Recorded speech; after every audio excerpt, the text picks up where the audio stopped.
네, 시선 중에 대미를 장식하는 비컨 뉴스 시간입니다. 이종훈 작가 모셨습니다. 어서 오세요. 안녕하세요. 자, 어떤 소식인가요? 네, 앞에서 비례정당인 더불어시민당 이야기를 했잖아요. 네. 하지만 비컨 뉴스에서는 상대적으로 주목받지 못하고 있는 비례정당, 정광훈 목사가 주도해서 만든 비례정당, 기독자유통일당에 대해서 한번 이야기를 해볼까 하는데요. 기독자유통일당. 네. 예. 기독자유통일당의 비례대표 1번은 미래통합당을 탈당한 이은재 의원이 맡고 있습니다. 예. 배정됐어요. 네. 근데 최근에 이 이은재 의원이 비례대표 1번이 되면서 종교 문제가 논란이 되고 있는데 네.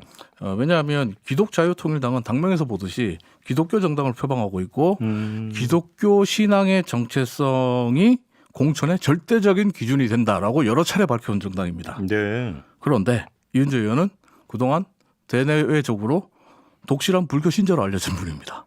그래요? 네. 때문에 지금 기독자유당 내부에서는 기독교 정당을 한다고 하면서 불교 신자에게 비례대표 1번을 주는 게 말이 되냐? 네. 교체하고 다시 짜야 된다. 이런 불만의 목소리가 터져나오고 있는 상황입니다.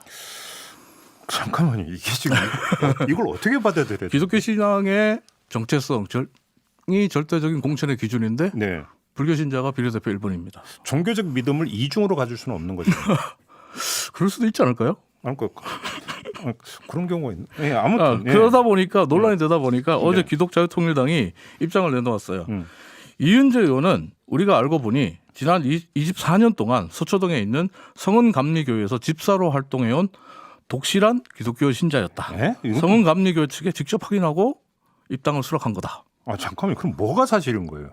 지금 유튜브에 제가 뉴스 하나 올렸는데요. 예. 이 뉴스가 이제 크리스찬 투데이라는 곳에서 어제 보도한 기사인데 이 기사를 보면 성은감리교회 관계자가 이은재 의원이 교회 집사로 오랫동안 교회를 다녔고 지금도 의정 활동이 있을 때만 빼고 꾸준히 교회에 출석하고 있다. 이렇게 말했다는 내용이 나옵니다. 하지만 저는 개인적으로 고개가 가혹거려집니다. 왜 그런지 준비한 오디오로 한번 직접 들어보시죠. 어린 시절 눈이 오나 비가 오나 어머니를 따라 절에 다녔다는 이은재 의원의 불교 사랑은 각별합니다. 일주일에 한 번 일찌감치 일어나 강남 봉은사 새벽 예불에 참석하는 건 오랜 세월 이어온 습관입니다. 일주일에 한 번씩 새벽 예불을 꼭 참석을 그렇게 하고 있습니다. 이건 이은재 의원 목소리 맞네요? 맞습니다. 잠깐만. 그리고 이 방송은 작년 1월에 불교 방송 BBS TV가 이은재 의원과 인터뷰한 내용이에요. 그러면 도대체 어떻게 정리를 해야 되는 거예요? 사실관계를. 정리를 하기가 참 어렵습니다. 네. 참고로 이은재 의원 같은 경우에 단순히 예불만 드리는 정도가 아니고 국회에서 국회의원들의 종교 모임이 있는데 불교를 믿는 의원들은 정각회라는 불교 단체 불교 모임에 들고요. 기독교를 믿는 의원들은 조창기도회라는 모임을 해요.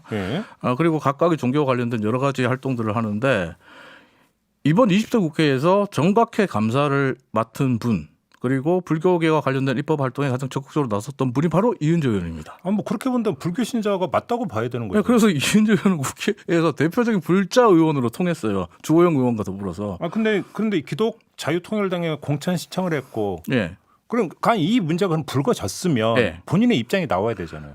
본인은 지금 얘기를 하고 있지 않는데 어제 기독 자유통일당이 당에서 직접 해명을 했죠. 알고 보니 독실한 크리스천이었다. 납득이 되세요? 그러니까요. 물론 이 경우에 한 가지의 경우일 수는 있습니다. 예. 한 가지 가능성.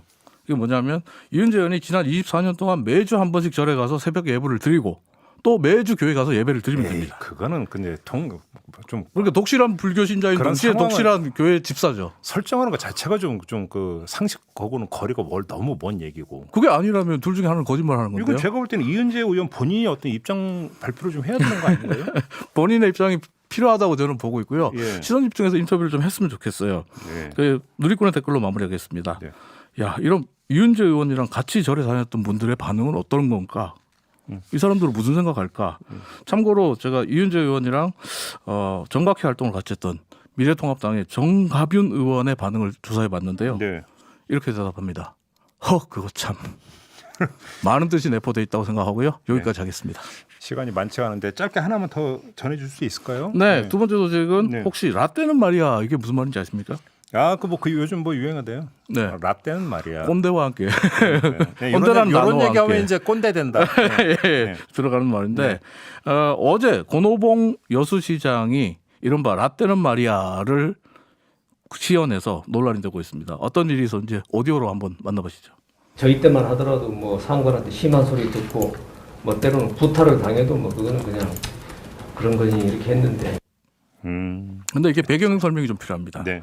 여수시청의 한 팀장이 그동안 부하 직원 12명에게 상습적으로 폭언과 욕설을 하는 등 가혹한 갑질을 해왔고 네. 이것 때문에 신입 여성 공무원이 사표를 내고 나간 사실이 최근에 드러났어요.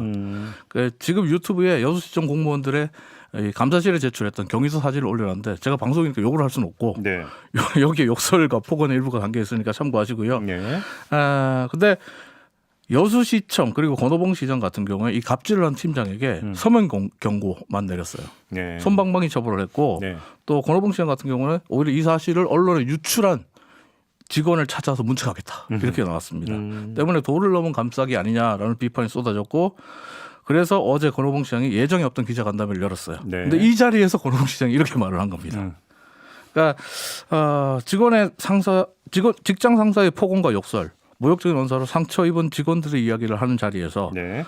라떼는 말이야. 우리 땐 상사에게 심한 소리 듣고 구타를 당해도 그냥 그러려니 하며 넘어갔다. 네.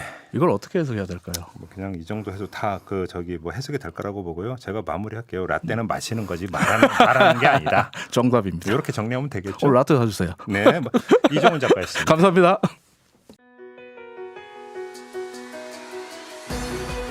이슈의 핵심을 꿰뚫는 예리한 시선, 믿고 듣는 진품 시사 김종배 시선 집중.